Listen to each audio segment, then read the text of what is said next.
Last week, the administration said it had reached a preliminary framework for a peace deal that would include full withdrawal of U.S.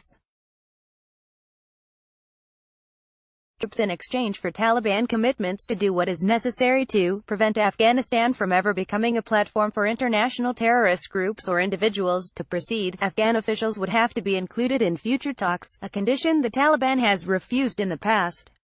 But even with such conditions, the announcement has caused widespread concern among Afghan leaders and the general public, who fear a Taliban resurgence once U.S. troops withdraw. Understandably, NATO allies, including Germany, with some 1,300 troops in Afghanistan, and Italy with nearly 900, are reportedly discussing pulling out. None of this bodes well for the people of Afghanistan, where the Taliban remains in control of large swaths of the countryside. Any U.S. withdrawal to less than 8,500 troops would send the wrong message to our NATO and Afghan allies, as well as to the Taliban. While any death of our men and women in uniform is a tragedy, and we would like nothing more than to see a lasting peace in Afghanistan, U.S. military deaths in Afghanistan have averaged about 17 a year since 2015, down from nearly 500 in 2010. That's not to diminish the great cost of this war, which has claimed the lives of 2,419 U.S. military personnel since October 2001, most recently a brave U.S. Army Ranger from Texas, SGT. Cameron A. Maddock.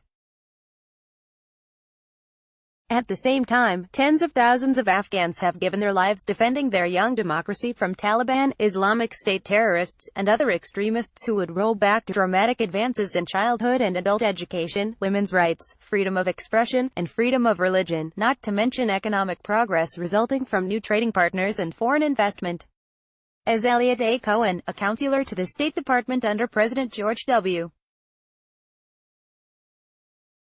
Bush and professor at Johns Hopkins University, told us recently, betraying our Afghan allies with a precipitous pullout would have repercussions not just in the region, but beyond. This, says Cohen, would contribute to the general sense that the United States is simply not a reliable partner. Is that sense of America's wavering reliability stemming from Trump's America First ideology? You bet, says Cohen.